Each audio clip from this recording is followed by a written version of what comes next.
Have you ever wondered why your mind keeps replaying the same thoughts, fears, regrets, and cravings even after you've meditated, journaled, or read countless spiritual books? Why do some thoughts seem to haunt us, looping endlessly in our minds like echoes in an empty room?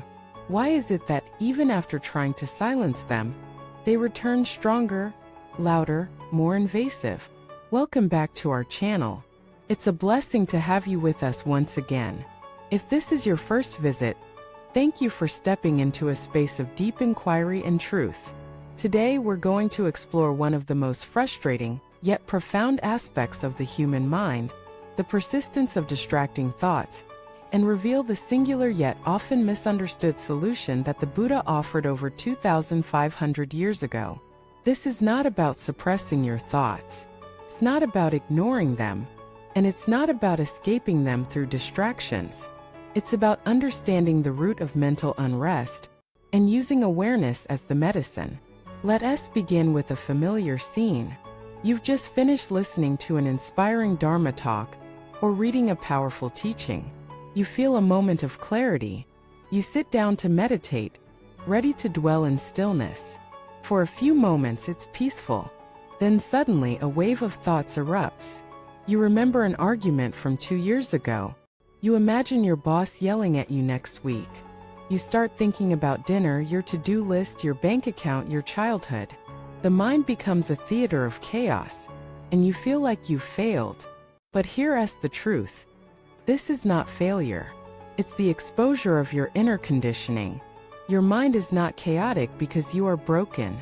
It's chaotic because it's filled with patterns you've never had the tools or courage to face. And spiritual practice, if done with sincerity, doesn't hide those patterns. It brings them into the light. So what did the Buddha say about these persistent thoughts? Did he tell us to fight them? To shame them? To escape from them? No.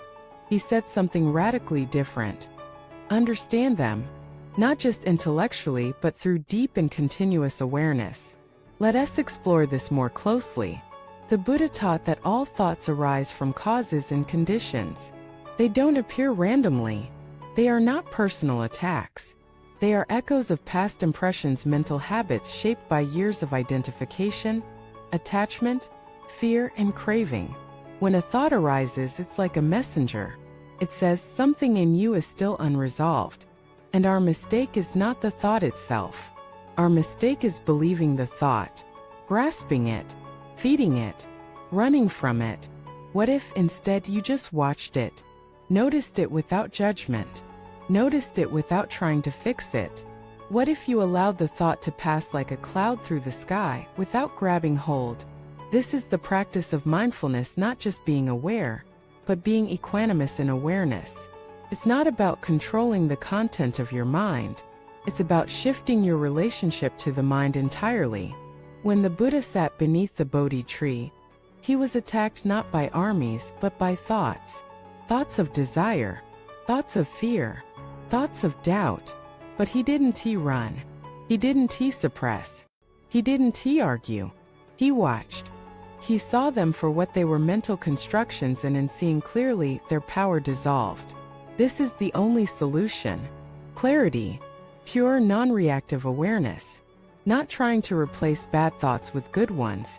Not trying to manipulate your state of mind. But seeing every thought as it is. Not as truth, but as a wave on the surface of awareness. Let us take an example. You sit and the thought comes, I'm not good enough. Immediately your body tightens. Your mind spirals. You start believing it. But what if you simply noted, a self-judging thought? You don't push it away. You don't feed it. You let it be seen. You let it dissolve. And in that moment you experience freedom, not because the thought didn't arise, but because you didn't become it. This is the essence of Vipassana meditation, the direct observation of the arising and passing of phenomena. Thoughts come. Thoughts go. What remains is awareness. And awareness is not troubled by thoughts. Awareness is the vast sky. Thoughts are just weather. Storms come and go, but the sky remains untouched. When you rest in this sky like awareness, You discover that even your most persistent thoughts are not you. They are movements within you. And with enough practice, you begin to experience space between you and them. That space is where peace lives. That space is where wisdom arises. That space is where you stop being a victim of your mind and become its master. But let us be honest, this is not easy. The mind will resist. It will try to pull you back into identification. It will say, but this thought is important. You need to solve this now. It will seduce you with urgency, guilt, fear, and fantasy. But you have a choice, to follow or to watch. Every time you choose to watch, you build strength, mental strength, spiritual clarity, inner freedom. And the more you watch, the more your thoughts slow down, not because you force them, but because you no longer energize them. They appear, but they pass. They visit, but they don't stay. And slowly, a quiet stillness begins to emerge. A stillness that was always there, hidden beneath the noise. A stillness that is your natural state. This is the gift the Buddha offered. Not escape, not suppression, but liberation through insight. And insight begins with honesty. It begins with sitting down and seeing, truly seeing the state of your mind. Without shame, without pride, without story, just presence. And that presence begins to dissolve lifetimes of conditioning. Because no illusion can survive the light of awareness. So the next time your mind is racing, remember, this is not a failure. This is not a problem. This is the doorway.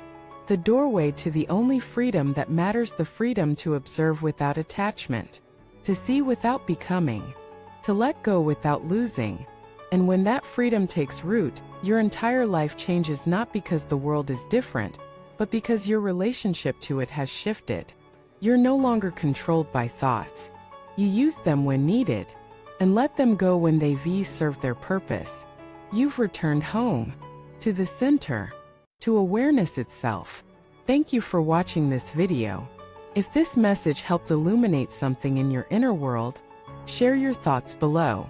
Subscribe for more deep explorations of the mind and the path of presence.